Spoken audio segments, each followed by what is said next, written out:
ഉമ്മമാരോടും ഉപ്പമാരോടൊക്കെ പറയാനുള്ളത്, മദ്രസ തുറന്ന് പ്രവർത്തനം ആരംഭിച്ചു, അതുപോലെ ദീനീയ സ്ഥാപനങ്ങളൊക്കെ തുറന്ന് പ്രവർത്തനം ആരംഭിച്ചു.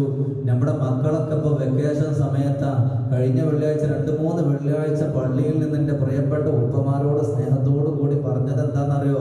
നമ്മുടെ മക്കള് നന്നാവുന്നതുമായി ബന്ധപ്പെട്ട്, അതുപോലെ കഴിഞ്ഞ മിഞ്ഞാന്ന് വെള്ളിയാഴ്ച പള്ളിയിൽ നിന്ന് പറഞ്ഞത് എന്താണ്? വെക്കേഷൻ എങ്ങനെയൊക്കെ കുട്ടികളെ നമ്മൾ എന്ത് ചെയ്യണം, അത് എങ്ങനെയൊക്കെയാണ് കുട്ടികളെ ഉപയോഗപ്പെടുത്തേണ്ടത്, അങ്ങനെ നമ്മളെ വീട്ടിലിരുത്തിക്കൊണ്ട് എന്തെല്ലാം കാര്യങ്ങളാണ് നമുക്ക് ചെയ്തു കൊടുക്കാൻ പറ്റുക, അത്തരം കാര്യങ്ങളൊക്കെയാണ് നമ്മൾ വെള്ളിയാഴ്ചയൊക്കെ പള്ളിയിൽ വെച്ചിട്ടൊക്കെ നമ്മൾ പറയുന്നത്.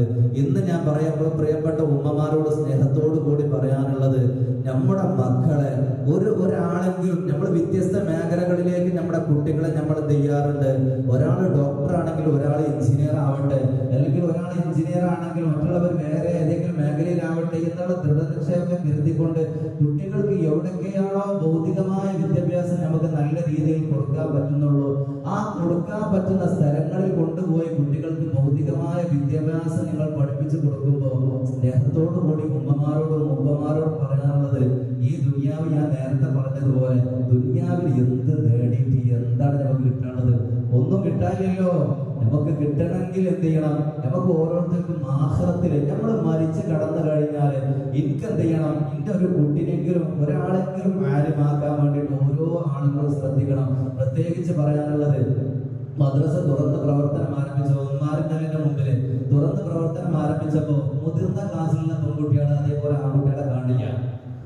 മുതിർന്ന ക്ലാസ്സിലുള്ള ആൺകുട്ടികളെയും പെൺകുട്ടികളെയും കാണില്ല. എവിടെ പോയി എന്നുള്ളതിനെ എന്ത് ചെയ്യണം? നിങ്ങൾ എന്ത് ചെയ്യണം? നിങ്ങൾ ഓരോരുത്തരും മനസ്സിലാക്കിക്കൊണ്ട് എന്ത് ചെയ്യണം? കരുതണം. നിങ്ങൾ മനസ്സിലാക്കിക്കൊണ്ട് ഓരോരുത്തരും ശ്രദ്ധിക്കണം. എൻ്റെ കുട്ടി വെറുതെ അങ്ങോട്ടും ഇങ്ങോട്ടും വെറുതെ തേരാപാരം നടക്കല്ലേ. വെക്കേഷൻ സമയമാണ്. മറ്റുള്ള കളി വിനോദങ്ങളിലുമായിക്കൊണ്ട്, അതുപോലെ മറ്റുള്ള ഏർപ്പാടുകളിലായിക്കൊണ്ട് കുട്ടികൾ ജീവിതം നയിക്കുന്ന സമയത്ത് എൻ്റെ കുട്ടിനെ എങ്ങനെ വിട്ടാൽ പോരല്ലോ, എൻ്റെ പെൺകുട്ടിനെ ഇത്തരം കാര്യത്തിൽ വിട്ടാൽ പോരല്ലോ. ഇന്നല്ലെങ്കിൽ നാളെ വേറൊരാളെ വീട്ടിലേക്ക് കെട്ടിച്ചയച്ച് വിടാനുള്ള ആളാണ്, അല്ലെങ്കിൽ എന്ത് ചെയ്യണം? കുട്ടികൾ എന്ത് ചെയ്യണം? നല്ല ദാമ്പത്യ ജീവിതം നയിക്കേണ്ട ആളുകളാണ്. അത്തരം വിഷയങ്ങൾ നമ്മൾ വീട്ടിൽ നിന്ന് നമ്മൾ പഠിപ്പിച്ചു കൊടുക്കൂല. ചോറ് കൂട്ടാനുണ്ടാക്കാനൊക്കെ നമ്മൾ പഠിപ്പിച്ചു കൊടുക്കും. പക്ഷെ കുടുംബ ജീവിതം എങ്ങനെയാണ് നയിക്കേണ്ടത് എന്ന് പറഞ്ഞു കൊടുക്കാൻ നമ്മൾ തയ്യാറില്ല. എന്ത് ചെയ്യണം? നമ്മൾ അത്തരം വിഷയത്തില് നമ്മുടെ മദ്രസയിലേക്കാളും നമ്മുടെ വീടാണ് ആദ്യത്തെ മദ്രസ എന്നാണ് റസൂലുള്ളാഹി സ്വല്ലല്ലാഹു അലൈഹി വസല്ലം തങ്ങൾ പഠിപ്പിച്ചത്. അപ്പൊ വീടാകുന്ന മദ്രസയിൽ നിന്ന് കുട്ടികളെ നല്ലതുപോലെ തർബിയത്ത് നടത്തണം, അതിനെ പരിപാലിക്കണം. എങ്കിൽ എന്ത് ചെയ്യണം? നമ്മുടെ കുട്ടികൾ എന്ത് ചെയ്യണം? നമുക്ക് ഉപകാരപ്പെടണം. അതുകൊണ്ട് തന്നെ കുട്ടികൾ തെറ്റ് കാണുന്ന സമയത്ത് അവർ ഒരിക്കലും എന്ത് ചെയ്യരുത്? ആക്ഷേപിക്കരുത്. പല ആളുകളെയും സംബന്ധിച്ചിടത്തോളം ഒരാൾക്കും സഹിക്കാൻ പറ്റാത്തൊരു സംഭവമാണ് ഉപദേശിക്കുക എന്ന് പറഞ്ഞത്. ഉപദേശമില്ലാത്ത വേറെ എന്തെങ്കിലും നിങ്ങൾ പറഞ്ഞോളി എന്നേക്കാണ് പല ആൾക്കാർക്കും പറയാനുള്ളത്. പക്ഷെ സ്നേഹത്തോടു കൂടി എൻ്റെ കടമയുടെ കടത്തോടാണല്ലോ. ഈ മഹലിൽ ഞാൻ എന്തൊരു കാര്യം പറയുകയാണെങ്കിലുണ്ടല്ലോ, അതെനിക്ക് വേറെ ഒന്നും മോഹിച്ചിട്ടില്ല.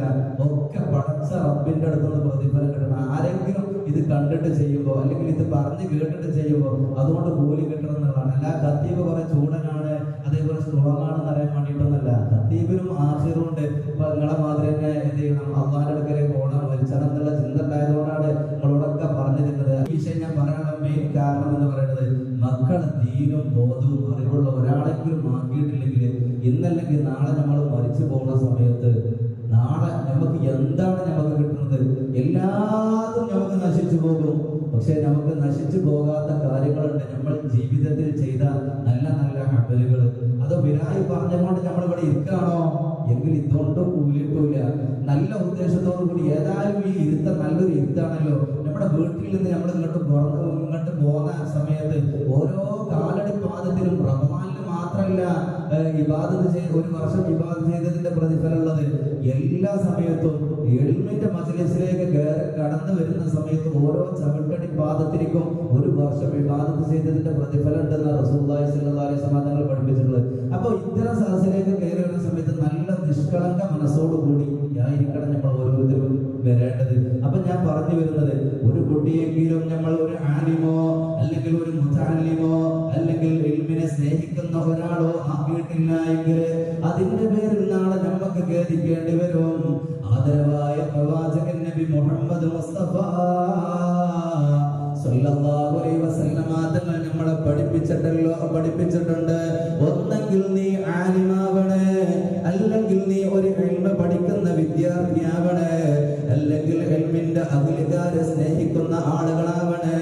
ഒന്നുമില്ല എങ്കിൽ ഇൽമ പറയുന്നത് കേൾക്കണേ. വലാ തകുൻ ഖാമിസാ, നീ അഞ്ചാമത്തെ ഒരു വിഭാഗമായി മാറല്ലേ എന്ന് ഹബീബുന മുഹമ്മദ് മുസ്തഫ സല്ലല്ലാഹു അലൈഹി വസല്ലമ തങ്ങൾ നമ്മളെ പഠിപ്പിച്ചിട്ടുണ്ട്. അതുകൊണ്ട് തന്നെ മക്കൾക്ക് കൊടുക്കേണ്ട മതപരമായ ഇൽമ കൊടുക്കുക എന്ന് പറഞ്ഞാൽ തന്റെ ഉമ്മയുടെയും തന്റെ ഉപ്പയുടെയും ഒരു കടമയാണ്, കടപ്പാടാണ് എന്ന് നമ്മൾ ഓരോരുത്തരും ഓർക്കണേ. ഇന്നല്ലെങ്കിൽ നാളെ നമ്മൾ ആരുടെ മണ്ണിലേക്ക് പോകുമ്പോ നമ്മുടെ ഖബറിന്റെ ചാരത്ത് വന്നുകൊണ്ട് തന്റെ മകൻ നമ്മളോട് പറയണം, അസ്സലാമു അലൈക യാ അബീ, അസ്സലാമു അലൈക യാ ഉമ്മീ എന്ന് പറയുന്ന, നമുക്ക് വേണ്ടി പ്രാർത്ഥിക്കുന്ന ഒരു മകനെ അല്ലെങ്കിൽ ഒരു മകളെ നമുക്ക് വാർത്തെടുക്കാൻ സാധിച്ചിട്ടില്ല എങ്കിൽ ദുനിയാവിലെ ഏറ്റവും വലിയ പരാജിതൻ ഞാനായി പോകും, നമ്മളായി പോകും എന്ന് നമ്മൾ ഓർക്കണേ. ഒരൊറ്റ സംഭവം ഞാൻ പറഞ്ഞു തരികയാണ്. മഹാനായ സൈനുദ്ദീൻ മഖ്ദൂം റളിയല്ലാഹു തആല അൻഹുവിന്റെ ഒരു പ്രഗൽഭമായ ഒരു കിതാബുണ്ട്. പള്ളി ദറസിൽ പോയി കഴിഞ്ഞാൽ ഫസ്റ്റ് വർഷം മുതഅല്ലിമീങ്ങൾ ഓതുന്ന, ഞാനടക്കമുള്ള ഉസ്താദുമാർ ഓതുന്ന ഒരു ഗ്രന്ഥമുണ്ട്, ഇർഷാദുൽ ഇബാദ് എന്ന് പറയുന്ന ഒരു ഗ്രന്ഥമുണ്ടല്ലോ. ആ ഗ്രന്ഥത്തിൽ മഹാനായ സൈനുദ്ദീൻ മഖ്ദൂം തങ്ങള് ഒരു സംഭവം പറയുന്നുണ്ട്. ഒരു ആലിമായ ഒരു സ്വാലിഹായ മനുഷ്യരുണ്ടല്ലോ, രാത്രി കിടന്നുറങ്ങുകയാ. കിടന്നുറങ്ങി എന്ന് മാത്രമല്ല, ആ സ്വാലിഹായ മനുഷ്യരുണ്ടല്ലോ അന്നത്തെ രാത്രി നല്ലൊരു സ്വപ്നം കാണുകയാ. എന്താണ് സ്വപ്നമെന്ന് കേൾക്കണോ? ചുറ്റുഭാഗത്ത് ഖബറുകളുണ്ട്. ആ ഖബറിൽ നിന്ന് ഖബറാളികളെല്ലാവരും എണീറ്റ് നിന്നിട്ടുണ്ട്. ആ എണീറ്റ് നിന്നുകൊണ്ട് അവരുടെ ഖബറിന്റെ പുറത്തു നിന്ന് സ്വർണ്ണങ്ങളും മുത്തുകളും പവിഴങ്ങളും അങ്ങനെ അവർ വാരി പൊറുക്കുകയാ. അങ്ങനെ എല്ലാ ആളുകളും ഇങ്ങനെ വാരി പൊറുക്കുന്നതായി കാണുന്നുണ്ട്. സ്വപ്നമാണ് ഞാൻ പറയുന്നത്. ഒരു ആലിമായ മനുഷ്യൻ കണ്ട സ്വപ്നത്തിന്റെ വ്യാഖ്യാനമാണ് ഞാൻ പറയുന്നത്. അങ്ങനെ ഖബറാടുകളുണ്ടല്ലോ, മുത്തുകളും പവിഴങ്ങളും എല്ലാം ഇങ്ങനെ പൊറുക്കുകയാണ്. ഒരു മനുഷ്യൻ മാത്രം പൊറുക്കുന്നില്ല. ആ മനുഷ്യൻ ഖബറിന്റെ മേലെ ഇങ്ങനെ എണീറ്റിരിക്കുകയാണ്. ആ മനുഷ്യനോട് ആലിമായ മനുഷ്യൻ സ്വപ്നത്തിലൂടെ ചോദിക്കുകയാണ്, ഇവര് എന്താണ് പൊറുക്കുന്നത്, ഇവർ എന്താണ് ഇങ്ങനെ പൊറുക്കി ശേഖരിക്കുന്നത് എന്ന് ചോദിക്കുന്ന സമയത്ത് ആ ആലിമായ മനുഷ്യനോട് ആ ഖബറിന്റെ പുറത്ത് എണീറ്റിരിക്കുന്ന ആ മനുഷ്യൻ പറഞ്ഞു കൊടുക്കുകയാ, തന്റെ കുടുംബക്കാരുണ്ടല്ലോ, തന്റെ അഹ്ലുകാരുണ്ടല്ലോ, അവർക്ക് വേണ്ടി ദുനിയാവിൽ ചെയ്ത ഒരുപാട് നല്ല സൽക്കർമ്മങ്ങളുണ്ടല്ലോ, അത് സ്വർണമായി പവിഴങ്ങളായി മുത്തുകളായി വന്നുകൊണ്ട് അതാണ് അവരിങ്ങനെ പുറക്കി ശേഖരിക്കുന്നത് എന്ന് ആലിമായ മനുഷ്യനോട് പറയുമ്പോ ആലിമായ മനുഷ്യൻ ആ ഖബറിന്റെ പുറത്തിരിക്കുന്ന ആളോട് ചോദിക്കുകയാണ്, നിങ്ങൾ എന്തുകൊണ്ടാണ് നിങ്ങൾ പൊറുക്കാത്തത്?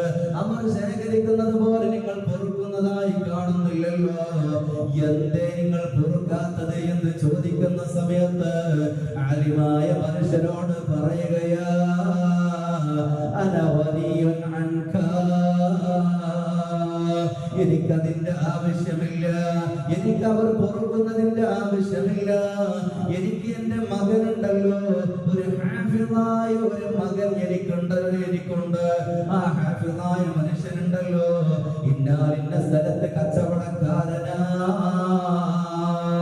കച്ചവടക്കാരനാണ് എന്ന് മാത്രമല്ല, കച്ചവടം ചെയ്യുന്ന സമയത്ത് സദാസമയം വിശുദ്ധ ഖുർആൻ പാരായണം ചെയ്യുകയാ എന്ന ആലിമായ മനുഷ്യനോട് ആ ഖബറാളി പറഞ്ഞു കൊടുക്കുകയാ. എന്റെ മകൻ എന്തുണ്ട്, ഹാഫിളായ ഒരു ആലിമായ മനുഷ്യനാ, ഓന് ഹാഫിളാണ്, സദാസമയവും കച്ചവടക്കാരനാണ്. എന്താ കച്ചവടം ചെയ്യണമെന്നറിയോ? അലീസ എന്ന് പറയുന്ന കച്ചവടമാണ്. അലീസ എന്ന് പറഞ്ഞ സാധനം ഗൾഫിലേക്കുള്ള പോയ ആൾക്കാർക്കൊക്കെ അറിയും ഈ അലീസ എന്ന സംഭവം. പക്ഷെ ഞാനാണ് പോവാത്തോണ്ട് എനിക്ക് എന്താ സംഭവം എന്നുള്ള അറിയില്ല. ഏതായാലും ചരിത്രത്തിൽ പറയുന്നത് എന്താണ്? അലീസ എന്ന് പറയുന്ന ഒരു പ്രത്യേകമായ പലഹാരം, ഒരു ആഹാരമാണ് ആ മനുഷ്യന്റെ മകൻ കച്ചവടം ചെയ്യുന്നത്. അങ്ങനെ ആലിമായ മനുഷ്യനുണ്ടല്ലോ, ഉറക്കത്തിൽ നിന്നും പെട്ടെന്ന് ഉണരുകയാ. ഉണർന്നു എന്ന് മാത്രമല്ല, ആ മനുഷ്യനെ തേടിക്കൊണ്ടിട്ടുണ്ട്. ആ മനുഷ്യനെ തേടിക്കൊണ്ട് ആലിമായ മനുഷ്യൻ പിറ്റേ ദിവസം ഇങ്ങനെ അന്വേഷിച്ച് നടക്കുകയാ. അങ്ങനെ ആ ഖബറാളിയുടെ മകനെ കണ്ടുമുട്ടുകയാണ്. ഖബറാളിയുടെ മകനെ കണ്ടുമുട്ടി എന്ന് മാത്രമല്ല, ആ മനുഷ്യനെ കാണുന്ന സമയത്ത് ആ മനുഷ്യൻ കച്ചവടം ചെയ്യുന്നുണ്ട്. അലീസ എന്ന് പറയുന്ന ആ ആഹാരം കച്ചവടം ചെയ്യുന്നുണ്ട്. പക്ഷേ ആ മനുഷ്യനുണ്ടല്ലോ, കച്ചവടം നടത്തുന്നുണ്ട്. ഇങ്ങനെ വായ എപ്പോഴും ഇങ്ങനെ ചലിച്ചു കൊണ്ടിരിക്കുകയാണ്. ആ ആലിമായ മനുഷ്യനുണ്ടല്ലോ, ആ ഖബറിന്റെ പുറത്തിരിക്കുന്ന ആ മനുഷ്യന്റെ ആ മകനോട് ചോദിക്കുകയാണ്, നിങ്ങൾ എന്താണ് നിങ്ങളുടെ ചുണ്ടുകൊണ്ട് ഇങ്ങനെ ചലിപ്പിച്ചു കൊണ്ടിരിക്കുന്നത്? അങ്ങനെ ആ മനുഷ്യൻ പറഞ്ഞു കൊടുക്കുകയാണ്, ഞാൻ ഖുർആൻ പാരായണം ചെയ്യുകയാ. ആർക്ക് വേണ്ടിയിട്ടാണെന്നറിയോ? എന്റെ സ്നേഹത്തോടു കൂടി താലോലിച്ച എന്റെ ഉപ്പയുണ്ടല്ലോ, മരണപ്പെട്ടു പോയിട്ടുണ്ട്. ആ ഉപ്പാക്ക് വേണ്ടിയിട്ട് ഞാനിതാ സദാ സമയം ഖുർആൻ പാരായണം ചെയ്യുകയാ. അങ്ങനെ ആ മനുഷ്യനോട് ആലിമായ മനുഷ്യൻ കണ്ട സ്വപ്നം പറഞ്ഞു കൊടുത്തപ്പോ, നിന്റെ ഉപ്പ ഖബറിന്റെ പുറത്തിരിക്കുകയാണ്. നീ ഓതുന്ന ഖുർആനിന്റെ സവാബ് നിന്റെ ഉപ്പയുടെ ഖബറിലേക്ക് എത്തുന്നുണ്ട്. ഖബറിലുള്ള മറ്റുള്ള ചുറ്റുഭാഗത്തുള്ള ആളുകൾ അവരുടെ കുടുംബക്കാര് പുറത്തുന്ന കാര്യങ്ങൾ പറഞ്ഞു കൊടുക്കുന്നു. പക്ഷെ നിന്റെ ഉപ്പാക്ക് അതിന്റെ ആവശ്യമില്ല. നീ ഓതുന്ന സവാബ് തന്നെ ധാരാളം എന്ന് പറഞ്ഞു കൊടുക്കുമ്പോ ആ ഖബറാളിയുടെ മകന് വല്ലാത്ത സന്തോഷം തോന്നുകയാ. അങ്ങനെ ആ സന്തോഷം പറഞ്ഞുകൊണ്ട് ആ ആലിമായ മനുഷ്യൻ ആ നാട്ടിൽ നിന്നും തിരിച്ചു പോന്നു. കുറെ ദിവസത്തിന് ശേഷം സുബ്ഹാനല്ലാഹ്, വീണ്ടും ആലിമായ മനുഷ്യനുണ്ടല്ലോ, വീണ്ടും സ്വപ്നം കാണുകയാ. സ്വപ്നം കണ്ടു എന്ന് മാത്രമല്ല, പ്രിയപ്പെട്ട സഹോദരങ്ങളെ, സഹോദരിമാരെ, നല്ലതുപോലെ ചിന്തിക്കണേ, നല്ലതുപോലെ ആലോചിക്കണേ. അന്ന് പോകുന്ന സമയത്ത് ചുറ്റുഭാഗത്തുള്ള എല്ലാ ആളുകളും തന്റെ കുടുംബക്കാർ ചെയ്ത ഹസനാത്തുകളുണ്ടല്ലോ, അത് സ്വർണങ്ങളും പവിഴങ്ങളും മുത്തുകളുമായി കൊണ്ട് ഖബറിലേക്ക് എത്തിയത് അവരിങ്ങനെ പൊറുക്കുകയാണ്. അങ്ങനെ ആ ഈ ആലിമായ മനുഷ്യരുണ്ടല്ലോ, വീണ്ടും സ്വപ്നം കാണുകയാ. അന്നൊക്കെ സ്വപ്നം കണ്ടപ്പോ ആ മനുഷ്യനിക്ക് അതിന്റെ ആവശ്യമില്ലായിരുന്നു. പക്ഷെ പിന്നീട് സ്വപ്നം കണ്ടപ്പോ മറ്റുള്ള ആളുകളും പൊറുക്കുന്നത് പോലെ ആ മനുഷ്യരും പൊറുക്കുന്നതായി കാണുകയാ. ഉടൻ തന്നെ ആലിമായ മനുഷ്യൻ ആ സഹോദരനോട് ചോദിക്കുകയാണ്, എന്ത് പറ്റി നിനക്ക് എന്ന് ചോദിക്കുകയാണ്. എന്ത് പറ്റി എന്ന് ചോദിക്കുന്ന സമയത്ത് പെട്ടെന്ന് ഉറക്കത്തിൽ നിന്ന് പെട്ടെന്ന് തട്ടി ഉണരുകയാണ്. സ്വപ്നം പൂർണ്ണമായി മറുപടി എന്താണെന്ന് കേട്ടില്ല. പിറ്റേ ദിവസം ഉണ്ടല്ലോ, ആലിമായ മനുഷ്യനുണ്ടല്ലോ, അലീസ കച്ചവടം നടത്തുന്ന തന്റെ മകനെ തേടിക്കൊണ്ട് ആ നാട്ടിലേക്ക് കടന്നു പോവുകയാണ്. നാട്ടിലേക്ക് കടന്നുപോയി എന്ന് മാത്രമല്ല, കുറെ അന്വേഷിച്ചു, പക്ഷേ അവിടെ കാണുന്നില്ല. ആളുകളോട് ചോദിച്ചു, ഇവിടെ കച്ചവടം നടത്തിയിരുന്ന ആ മനുഷ്യനവിടെ. ആളുകൾ പറഞ്ഞു കൊടുത്തു, ആ മനുഷ്യൻ മരണപ്പെട്ടു പോയിരിക്കുകയാണ്. കുറച്ച് ദിവസങ്ങൾക്ക് മുമ്പ് ആ മനുഷ്യൻ മരണപ്പെട്ടു പോയി എന്ന് പറഞ്ഞു കൊടുത്തപ്പോ ആ സഹോദരനിക്ക് മനസ്സിലായി, അതുവരേക്കും പൊറുക്കാത്ത സ്വർണങ്ങളും പവിഴങ്ങളും മുത്തുകളും ഉണ്ടല്ലോ, ആ മനുഷ്യൻ പൊറുക്കാനുള്ള പിന്നീടുള്ള കാരണം എന്താണെന്ന് അറിയുമോ? തന്റെ മകന്റെ മരണം കാരണം കൊണ്ട് ആ ഉപ്പാക്ക് ചെയ്യുന്ന ഹസനാത്ത് ഖബറിലേക്ക് എത്തുന്നില്ല. ഞാൻ ഇതിന്റെ പ്രിയപ്പെട്ട എന്നോട് സഹോദരിമാരോട് പറയാനുള്ള കാരണം എന്താണെന്നറിയുമോ? ഒരു പക്ഷേ നമ്മൾ മരണപ്പെട്ടു പോയാൽ നമുക്ക് പ്രാർത്ഥന എന്തായാലും നമ്മുടെ മക്കൾ നടത്തുന്ന പ്രാർത്ഥന നമുക്ക് കിട്ടും, അതിൽ യാതൊരു സംശയമില്ല. അതുകൊണ്ട് ഒരു കുട്ടിയെങ്കിലും ആലിമോ ഒരു മുതഅല്ലിമോ ഒരു പണ്ഡിതനോ ആക്കാൻ വേണ്ടി നമ്മൾ ശ്രദ്ധിക്കണേ. ഒന്നുമില്ല എങ്കിൽ മദ്രസയിൽ പൂർണ്ണമായും 1-ാം ക്ലാസ് മുതൽ +2 ക്ലാസ് വരേക്കും നിർബന്ധമായി കൊണ്ടും നല്ല ഇൽമു കൊടുക്കല്, അവരെ പഠിപ്പിക്കൽ നിങ്ങളുടെ കടമയാ. നമ്മുടെ കടമയും കടപ്പാടാണെന്ന് നമ്മൾ ഓരോരുത്തരും മനസ്സിലാക്കിക്കൊണ്ട് ഇൻഷാ അല്ലാഹ് കുട്ടികൾ പാതി വഴിയിലൊക്കെ പഠനം നിർത്തിയിട്ടുണ്ടാവും. ട്യൂഷന്റെ പേര് പറഞ്ഞുകൊണ്ട് അല്ലെങ്കിൽ മറ്റുള്ള സൗകര്യത്തിന്റെ പേര് പറഞ്ഞുകൊണ്ട് പഠനം പറഞ്ഞു വന്നത്. ഒരു കുട്ടിയെങ്കിലും എന്ത് ചെയ്യണം, ഇന്നല്ലെങ്കിൽ നാളെ ഞാൻ മരിച്ചു ചെന്നാൽ എനിക്ക് അതുകൊണ്ട് എന്ത് ചെയ്യണം, ഗുണം കിട്ടണം എന്നുള്ള ദൃഢനിശ്ചയം കരുതിക്കൊണ്ട് ഓരോരുത്തരും എന്ത് ചെയ്യണം, ആലിമാക്കണം. അത് പ്രത്യേകം ശ്രദ്ധിക്കുക. ഞാൻ നേരത്തെ പറഞ്ഞതുപോലെ ഒരു കുട്ടികൾക്ക് കൊടുക്കേണ്ട മതപരമായ വിജ്ഞാനം നമ്മൾ കൊടുത്തിട്ടില്ല എങ്കിൽ രണ്ട് ലോകത്തും നമ്മൾ ഓരോരുത്തരും എന്ത് ചെയ്യേണ്ടി വരും, വിഷമിക്കേണ്ടി വരും. നാളെ റബ്ബിന്റെ മുന്നിലേക്ക് പോകുന്ന സമയത്ത് തന്റെ മക്കൾ അള്ളാഹുവിനോട് പറയുന്ന ഒരു സംഭവം സൂറത്തുൽ ഫുസ്സിലത്തിലൂടെ പറയുന്നുണ്ട്.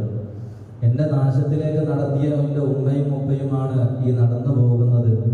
അതുകൊണ്ട് അള്ളാഹുവെ, ഇന്ന് ഞാൻ ഈ ശിക്ഷ അനുഭവിക്കാനുള്ള പ്രധാന കാരണം എൻ്റെ ഉമ്മയും വാപ്പയാണ്.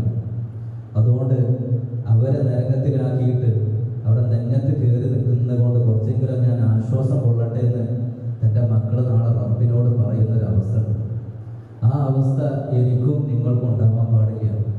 മക്കൾക്ക് കൊടുക്കേണ്ട മതപരമായ ഇൽമ അത് ഏത് മേഖലയിലാണെങ്കിലും വേണ്ടില്ല. ഇൻഷാ അല്ലാഹ് ഈ കുട്ടികളെ ദർസ് പഠിപ്പിക്കാൻ സാധിക്കുമെങ്കിൽ അങ്ങനെ പഠിപ്പിക്കുക.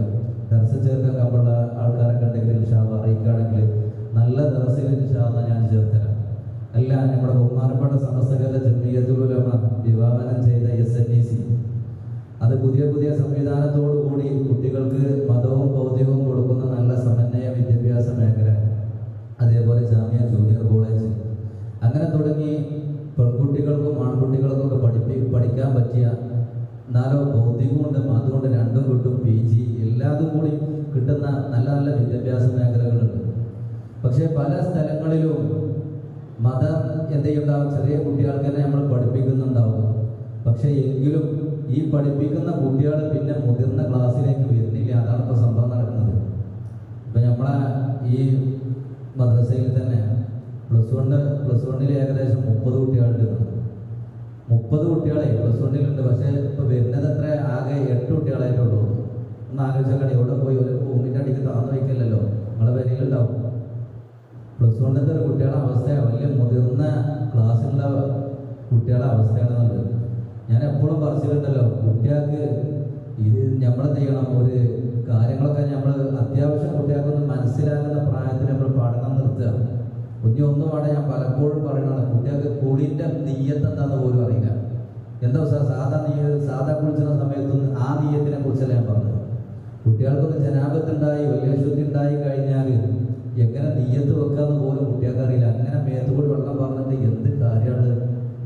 ആ സോപ്പ് വെച്ചതും പതിയും മറ്റു കാര്യങ്ങളും മേത്തുന്നാണ് പോകുന്നല്ലാതെ വേറെ ഒന്നുമില്ല. പഠിച്ചവർക്ക് പിന്നെ നിസ്കാരം ശരിയാവോ? നമ്മളൊന്ന് മനസ്സിരുത്തിക്കാണെന്ന് ആലോചിക്കാണ്ട് കുട്ടികളെ മതപഠനം നിർത്തുന്ന ഒരു അവസ്ഥ ഉണ്ടാവരുത്. ഇവിടുത്തെ ഇപ്പോൾ സദൃസാർ മെനക്കെട്ടുകാണ് ഇങ്ങനെ ഓരോ കുട്ടികളെ വിളിച്ചുന്ന ഒരു അവസ്ഥ ഉണ്ടാവാൻ പാടില്ല. ഉസ്താദുമാരെ ഒരു ഉത്തരവാദിത്വമൊന്നുമില്ല. ഇവിടെ സംബന്ധിച്ചിടത്തോളം ഈ മഹലിലെ നിവാസികളുടെ ഉത്തരവാദിത്തമാണ് തന്റെ കുട്ടികൾക്ക് തന്റെ വാപ്പാക്കും ഉമ്മാക്കുമുള്ള ഉത്തരവാദിത്തമാണ് മതപരമായ ഇൽമു കൊടുക്കുക എന്നുള്ളത്. അത് കൊടുത്തിട്ടില്ലെങ്കിൽ ഇപ്പോൾ ഉസ്താദുമാരെ കുറ്റം പറഞ്ഞിട്ട് എന്ത് കാര്യമാണ്? ഉസ്താദുമാർക്കൊക്കെ ഇതിങ്ങനെ പറഞ്ഞു കൊടുക്കാനുള്ള ഉത്തരവാദിത്തമുള്ളൂ. നമ്മളെ മക്കളെ നല്ലൊരു രീതിയിൽ നമ്മൾ ആക്കി കഴിഞ്ഞാൽ ഞാൻ നേരത്തെ പറഞ്ഞതുപോലെ ഇന്നല്ലെങ്കിൽ നാളെ ഇതൊക്കെ ഉണ്ട്. ഇതൊക്കെ പറഞ്ഞാൽ കുറച്ച് നമ്മൾ അന്നാ ഉസ്താദ് പറഞ്ഞ കാര്യമുണ്ടോ, അന്നാ ഉസ്താദ് പറഞ്ഞ കേട്ടുകാണ് എൻ്റെ കുട്ടിനെ ഞാൻ അങ്ങനെ പഠിപ്പിച്ചിട്ടുണ്ടെങ്കിൽ ആ കുട്ടിനെ കൊണ്ടെങ്കിലും ഒരു ഗുണം ഉണ്ടായിരുന്നല്ലോ എന്ന് പറയുന്ന ഒരു അവസ്ഥ ഉണ്ട്. പക്ഷേ എന്ത് ചെയ്യണം, നമ്മൾ ആ കാര്യത്തെ പ്രത്യേകം ശ്രദ്ധിച്ചുകൊണ്ട് കുട്ടികളെ മതപഠനം ഒരിക്കലും മുടക്കരുത്. നേരം വെളുത്തത് മുതൽ കടന്നുറങ്ങുന്നത് വരെ കുട്ടികൾക്ക് റെസ്റ്റ് ഇല്ല എന്നാണ് പറയുന്നത്. റെസ്റ്റ് ഇല്ല എന്നുള്ള പറഞ്ഞാൽ നിങ്ങൾ ദുനിയാവ് പഠിപ്പിച്ചാൽ വേണ്ടി കൂട്ടയച്ചിട്ടല്ലേ റെസ്റ്റ് ഇല്ലാത്തുള്ളൂ. മതപരമായ ഇൽമ കൊടുക്കാൻ വേണ്ടി ഇവിടെ ഈ കമ്മിറ്റിയെ സംബന്ധിച്ചിടത്തോളം അൽഹംദുലില്ലാ എവിടെ ഇല്ലാത്തൊരു സംവിധാനമാണ്. 2 മണിക്കൂർ ഓരോ ബാച്ചുകളെ കുട്ടികൾക്ക് കിട്ടുന്നത് വലിയ തൗഫീഖാണ്. ബാക്കിയുള്ളവർക്കൊന്നും അങ്ങനെ ഒരു പക്ഷേ കാണാൻ സാധിക്കുക. നല്ലൊരു കാര്യമാണ്. ഏതായാലും ആ കമ്മിറ്റി നമ്മളെ കമ്മിറ്റിനെ ആ വിഷയത്തിൽ എന്ത് ചെയ്യണം ഞാൻ പ്രശ്നം പ്രശംസിക്കണം. കാരണം എന്താ വെച്ചാൽ ഏത് നാട്ടിൽ ഞാൻ 2-3 മഹലിൽ നിന്ന് വന്നിട്ടുണ്ട്. ഒക്കെ എന്ത് ചെയ്യണേ, 1.25 മണിക്കൂർ 1.5 മണിക്കൂർ ഏകദേശം 3 മണിക്കൂറോടൊക്കെ ചുരുക്കി പോണ ഒരവസ്ഥ.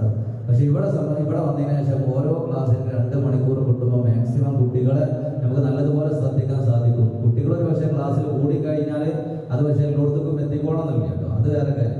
ഏതായാലും ഇൻഷാ അല്ലാഹ്. അപ്പൊ ഞാൻ പറഞ്ഞു വരുന്നത് കുട്ടികളെ എന്ത് ചെയ്യണം, മദ്രസ നിർത്താനൊക്കെ എത്തി. ഇപ്പൊ തുടങ്ങിയിട്ടേ ഉള്ളൂ, കൂടുതൽ ദിവസമൊന്നും ആയിട്ടില്ല. അതാണ് ഞാൻ പച്ച മലയാളത്തിൽ ഈ വയന്ന് പറയാത്ത രീതിയിൽ ഞങ്ങളോട് പറയുന്ന കാരണം. ഉമ്മാരും വാപ്പാരും എന്ത് ചെയ്യണം, ഇത് ശ്രദ്ധിച്ചുകൊണ്ട് എൻ്റെ വീട്ടിൽ നിന്ന് കുട്ടികൾ നിർത്തിക്കണമെങ്കിൽ എന്ത് ചെയ്യണം, ഇൻഷാ അല്ലാഹ് ഇനി വെക്കേഷൻ കഴിഞ്ഞ് എന്ത് ചെയ്യാം, ഞായറാഴ്ച വീണ്ടും മദ്രസ തുറന്ന് പ്രവർത്തനം ആരംഭിക്കുക.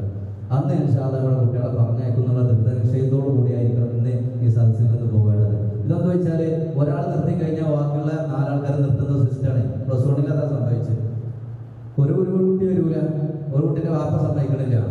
അപ്പോൾ ഈ 4 കുട്ടികൾക്ക് വരാൻ പൂതിണ്ടായിരുന്നു. ഒരു കുട്ടീൻ്റെ കാരണം കൊണ്ട് 4 കുട്ടീൻ്റെ പഠനം. തമാശാവുന്നല്ല, ഇതൊക്കെ ഞാൻ പഠിച്ചിട്ട് തന്നെ ഈ കാര്യം പറയുന്നത്. വെറുതെ ഒന്നും വാറോടായിട്ട് ഞാൻ തോന്നിയത് പറയുന്നതല്ല. അങ്ങനെ ഓരോ സംഭവങ്ങളുണ്ട്.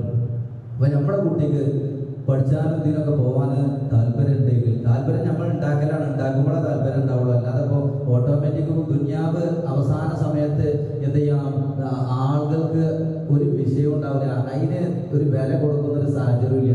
അതിപ്പോൾ നമ്മൾ ഈ പരിസരങ്ങളിൽ നടക്കുന്ന പരിപാടികൾ എടുത്ത് നോക്കിയാൽ നമുക്ക് മനസ്സിലാവും.